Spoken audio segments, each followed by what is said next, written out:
We're not talking about something done undercover. We're talking about the great mother prostitute, the mother of abominations and harlots of the earth, that great ecclesiastical whore, the Roman Catholic Church. We are not talking about the individual Catholic lay members who may have been saved by disobeying the catechism, from which we'll read a little bit later. We're talking about the leaders, the so-called vicars of Christ, the great godless, bloody, depraved, unsaved sex perverts and monsters who profess to be the vicar of Christ on the earth. Alexander VI was the most corrupt of the Renaissance popes. He lived in public incest with his two sisters and his own daughter. He was both the father and lover of his daughter Lucretia, from whom it is said he got a child. Read The Rise and Fall of the Roman Church by Peterson, page 180. Concerning Pope Paul, 1534 to 1549, Pope Paul III, even the pro-Catholic Life magazine, the wife of the editor is Claire Booth Luce, said that as Cardinal Pope Paul III had fathered 3 sons and a daughter, and the day of his coronation he celebrated the baptism of his 2 great-grandchildren. Imagine that, by a bunch of folks that believe the priest can't marry. Isn't that too much? I mean, how wild can you get, kid? Then he appointed 2 of his teenage nephews as cardinals. He sponsored festivals of singers, dancers, and jesters, and he sought his advice from astrologers, according to Life magazine, July the 5th, 1963. Imagine an enlightened American being a Roman Catholic. Imagine that. During these days, Martin Luther was still a priest of the Papal Church, and he journeyed to Rome. And he hadn't spent much time in Rome when he saw that Rome was nothing but a dirty hellhole and a sink of iniquity.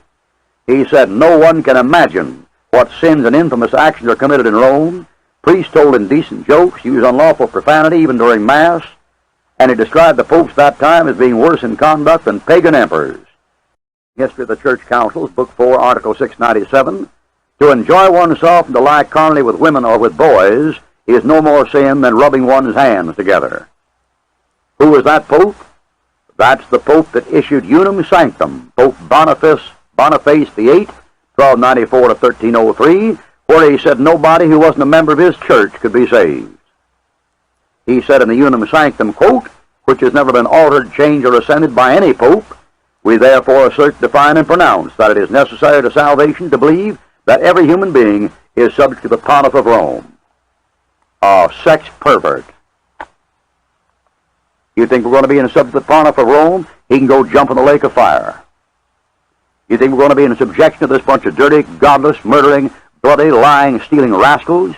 These perverted, wicked sinners who are just wicked and depraved as anybody on the face of this earth? For there is no difference, for all have sinned and come short of the glory of God. Every man at his best state is altogether vanity. You think that excluded the Holy Papa? You think when God said every man at his best state is altogether vanity, that he exempted a drunken murder in Rome? It was during the reign of Boniface that Dante visited Rome, and he described the Vatican as a sewer of corruption. And he assigned Pope Boniface, Pope Nicholas III, and Pope Clement V to the lower part of hell. And Dante was a baptized, sacramental, Eucharistic Catholic. Pope John committed perversity with the wife of his brother, incest with holy nuns, intercourse with virgins, adultery with the married, and all sorts of sex crimes. He was publicly called the devil incarnate. You say, what pope was that? Pope John 23rd. Now, I know some of you Catholics don't like that, but when could a Catholic ever stand the truth? In North Ireland, they murder Protestants for saying these kind of things. When could a dirty, godless, Bible-defying, Christ-rejecting, idolatrous image worshiper ever stand to have his idol kicked? You tell me.